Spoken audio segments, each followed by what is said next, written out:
Justice of the Peace Stanley Davis dies in St Mary at the end of his birthday and a grand birthday party. Good, enjoy the party, excellent.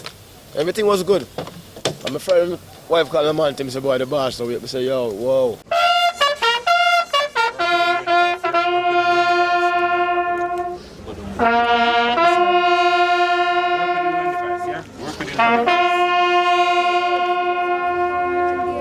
When I was leaving the party, he said to me, my daughter was sitting next to me, you know me if I work tomorrow, never lie down and rest. Never did I know that was the last conversation I would share with Stanley.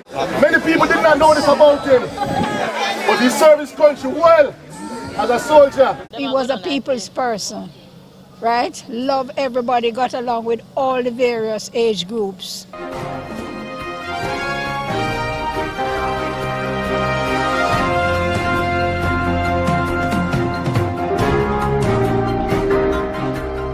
Justice of the Peace Stanley Davis, better known as Red Eyve, had a grand time at his birthday party, but little did he know that it would have been his last event, his last few hours alive.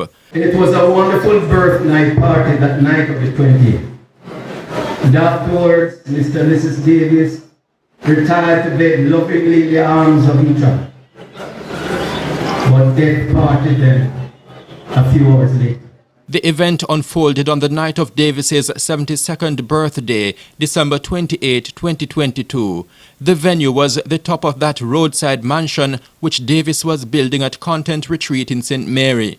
From a party venue to a burial site, the transition happened fast and no one saw it coming. It was still surreal for many who gathered at the burial on Saturday, February 11. The crowd was relatively large. The hilly terrain posed a challenge for many, including Anthony Facey, who had to rely on crutches for support. His injury did not stop him from attending his late friend's birthday party, and it could not have kept him away from the burial. And we enjoyed the party, good, enjoy the party, excellent. Everything was good. And my friend, my wife called my man, say, boy, the boss, so we say, yo, whoa. Facey told the Beacon that on the night of the party, the late Davis offered to assist him with medical expenses, but that was not to be. I grew in Red Eyve for a long time. Can't change. And I'm part of my in-law way same way too. He's a genuine man. He never done to me bad like that. He take care of me good. If me uncle can call him man, I say, yo. And I go in man, I say, come in all marvelous, you know, in wife, you know. They're excellent to me, man. I don't just sadly in Japan. Come in the party same night, you know. And the man tell me, say, I'm on my foot and see there. I see in the morning. Davis was born a stone's throw away from where he was buried. He attended the then Retreat Elementary School and subsequently Mennonite Academy. Fresh out of school in 1966, Davis commenced a period of apprenticeship in the construction industry. In 1968, he was recruited into the Jamaica National Reserves, where he spent 3 years. At the end of that period, Davis joined the Jamaica Defense Force, JDF, serving in its engineering unit. God gave him the skill of masonry so that in the engineering corps he might excel. And truly, Private Davis did excel. He was promoted to the rank of corporal, but there was more. Somewhere around in 1978, the JDF sent him to the UK Royal School of Engineering in Chatham, England, where he studied for 18 months and where he distinguished himself and brought credit to his country when he was certified as a champion bricklayer for the class of 79. Davis had another career change in the 1980s when he joined the Jamaica Labour Party, JLP, and was nominated as its candidate for the Boscobel division in St Mary. He lost the election, but he did not lose his community spirit. He was involved in the Kiwanis Club of St Mary and was awarded the President's Trophy for outstanding and exemplary service and support to the Kiwanis Club, and this was in June 2014. Mr. Davis served also as a member of the St Mary Chamber of Commerce, member of the board of the Early Childhood Commission for St Mary, first vice president of the St Mary Football Association, public relations officer and executive member of the Jamaica Football Federation, member of the Civic and Cultural Committee of the St Mary Municipal Corporation, member of the Social Development Commission Support Committee, sponsor of the Retreat United Youth Club, sponsor of the Western St Mary Math Quiz Competition, member of the Consultative Committee of the Retreat Police Station. Mr. Stanley Davis truly was a man of the people. Mr. Stanley Davis was at one time courts bailiff for the St. Mary Parish Court and a trained and commissioned mediator in the Victim Support Unit. Davis turned another chapter in 2016 when he joined the staff of the St. Mary Municipal Corporation. Mr. Davis became respected and sometimes feared as a no-nonsense and force-spent supervisor with the St. Mary Municipal Corporation. Davis was not only involved in the community and in the JLP, he was a man of God. Some 2 decades ago, that is in 2003, Brother Stanley Davis recommitted his life to Jesus the Christ and was baptized in the First Holiness Church of God. A family-oriented man, Davis in 1979 met and fell in love with a lucky woman, Marvet Taylor, who eventually became his wife. Mr. Stanley Davis, also known as Red Eyve, was very productive as a progenitor. He had 2 daughters, Ingrid and Louise Green, his adopted daughter. 7 sons, Damian, Kingsley, Oniko, Duca, Shane, Howard, and Kevin. Indeed, Mr. Davis loved his wife and used to regale her with surprise gifts. One surprise neither she nor anyone would have expected was his passing. Your ship has lost anchor, and the storm got you drifting. But all Lord to Jesus, and you can ride out your storm. Among the people who delivered tributes at the Thanksgiving service is Ethelyn Douglas, Chief Executive Officer at the St. Mary Municipal Corporation, where Davis was employed. Mr. Davis started his work life at the St. Mary Municipal Corporation on April the 3rd, 2017 as our Commercial Services and Enforcement Supervisor. She told the congregation that she was shocked and left in disbelief when she heard of her colleague's death. Douglas described Davis as a man who strove for team building, a greater camaraderie between all officers, and the positive movement of the municipal corporation. The corporation has lost a strident worker and a wonderful team member. We have lost a supervisor, a friend, a father figure, and it has affected us all. Past and present workers from the municipality attended the burial service. Also in attendance were several supporters and members of the governing JLP, of which Davis was a member. The JLP bigwigs who showed up included Chairman Robert Montague, who is also MP for St. Mary Western, Chairman of the St. Mary Municipal Corporation and Councillor Richard Query, as well as former Councillor for the Retreat Division in St. Mary, Crystal Lee, who is now MP for St. Ann Northwestern. In individual tributes, Query, Montague and Lee all sang Davis's praises. Lee told the congregation that Davis was a family friend who played a vital role in her quest to become councillor for the Retreat Division. He assisted me in so many ways and helped to guide me, politically and otherwise. He was one of the main reasons why I am here in the political arena. He also was someone who helped to guide me along the way to say, this may be a good fit for you, and he expressed why, and he was so supportive and encouraging. Based on her experience as Davis's former councillor, Lee also explained some of the reasons Davis was regarded as a go-to person in his community. I remember when it comes on to legal help, every youth in Rocky Hill or Content know that if them get in trouble, the first person they can call funeral was Red Eyve. And he was so passionate about it because guess what? He believed that the youth will make mistakes, and he believed in their restoration and their reformation so that they can do better and live a decent life. And so he was for that. So whatever help he could have given them, he always placed great emphasis on that. I remember when it comes down to burying people, boy oh boy, when I see that photo here and I see son of George Davis, my head hurts. Because then I'm saying, what is it that I come with now? And then guess what? Most times it was always about either helping somebody, about a prescription that needs to be filled, that he has been filling for how long and he's reaching out for help. Or when it comes down to people who cannot bury their family members, Red Eyve would go out to the funeral parlor, get a huge discount, and then murder and everybody and all of us have to figure out how we will come up with the money. And then we go down by Magnight and we go all over the place. But guess what? At the end of the day, these persons were buried. And they weren't buried any less than anybody else. Because he ensured that they got a proper burial.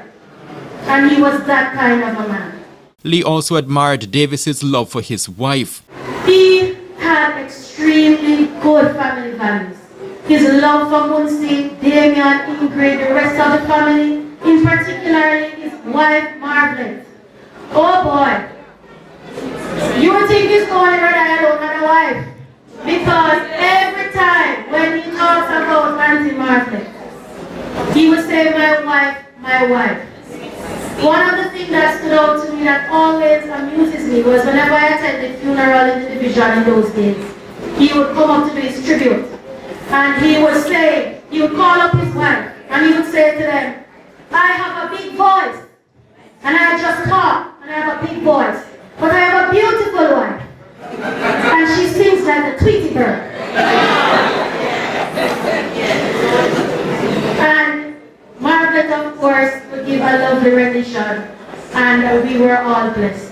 The Thanksgiving service, which featured several tributes from various other people and organizations, eventually came to an end at Calvary Mennonite Church in St Mary.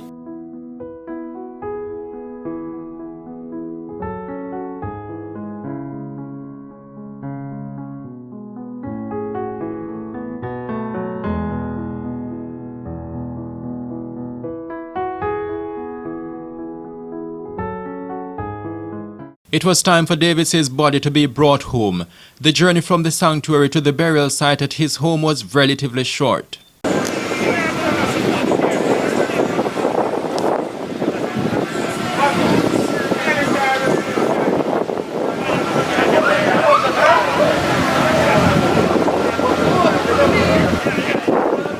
The police had their hands full, trying to ensure that traffic flowed freely on the narrow, winding road outside Davis's home.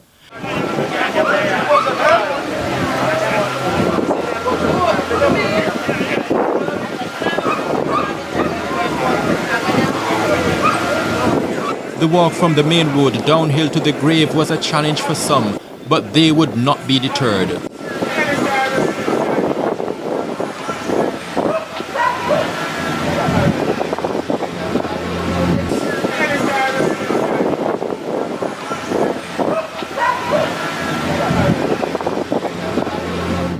Hundreds of people watched anxiously and socialized as they waited for interment to start. Come up, mommy, come up.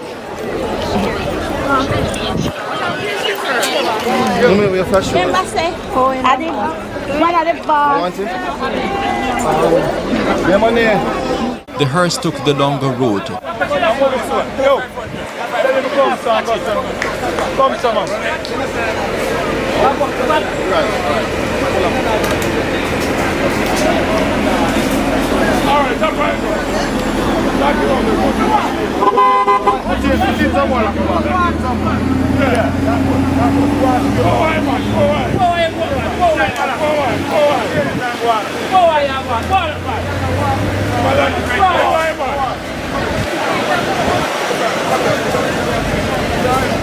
Sending home one of their own in style, JLP supporters did not leave their symbols behind. They came predominantly dressed in their party's green. Some came with their party's symbolic bell. Some belted out JLP election campaign songs. The energy was high.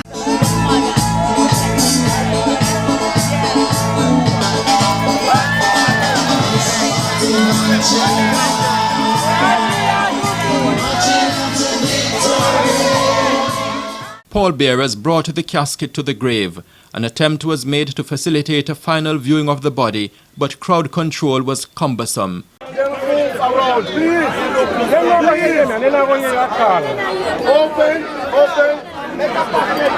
Make a pass, please. Pass around.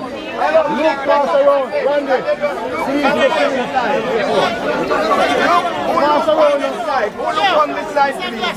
Person, look and pass around, please. Look, pass around, please. Pass around. Pass around. Person, come around this way.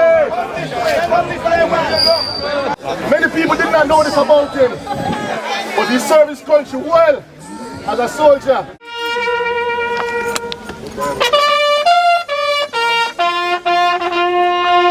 While the casket was being lowered, 2 Jamaica Defence Force soldiers paid tribute in military fashion to the former army man.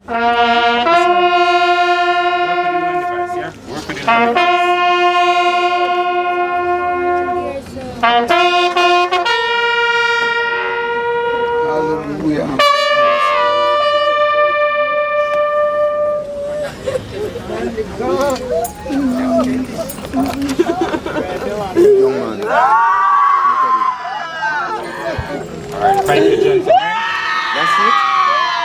That's it? That's it, sir? Okay, thank you very much. We appreciate and respect it. 2 minutes silence. We therefore commit his body to the ground, earth to earth, ashes to ashes, dust to dust, looking for the general resurrection in the last day and the life of the world to come to Lord Jesus Christ. At the end of interment, people continued to speak highly of Davis. Among them is the revered former St Mary Western MP Hyacinth Knight of the JLP. She was one of Davis's favorites, and he toiled hard for her in the political field. He has always been there for me, helping me in whatever I did. Right? So all my achievements, I owe some of it to him. Knight further told the Beacon that Davis was a patriot and a people person. He was a Jamaican, although he's a Labourite at heart, he's a Jamaican. He was a people's person, right? Loved everybody, got along with all the various age groups, young and old and so on. Similar sentiments came from Mackenzie Rattigan, former councillor and JLP member.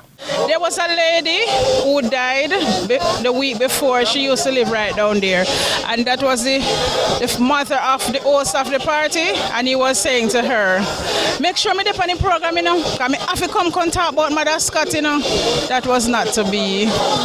He never got a chance to go to the funeral. Yes, and he actually guided me into the politics because this is the division he represented before me. So I was actually his secretary then, and then after he left, I took over. So we have been friends from way back, from like 1987. Uncle Pa is my brother-in-law, marvelous husband. He's a loving person, he's kind. He's everything to us. There's nothing that you don't ask him for. He always give it to you. Even when he has anything, breadfruit, pear, banana, plant, anything, he can't go up a yard. And he always give Sophia, Anne-Marie, everybody. Some of the people with whom Davis worked at the St Mary Municipal Corporation came with respect on their minds, love in their hearts, and fire balloons in their hands. Slowly but surely, the visitors left. The family is left with a grave worth looking at. One of Davis's children, Kinsley, promised to keep his father's teachings close to his heart. That man showed love from the beginning of my birth until the very moment he had passed away. He showed all the brothers of us love. His community, his people, everything around him. He's a father of love. As the eldest one, I can say so proudly and politely. In St Mary, this is the Jamaica Beacon.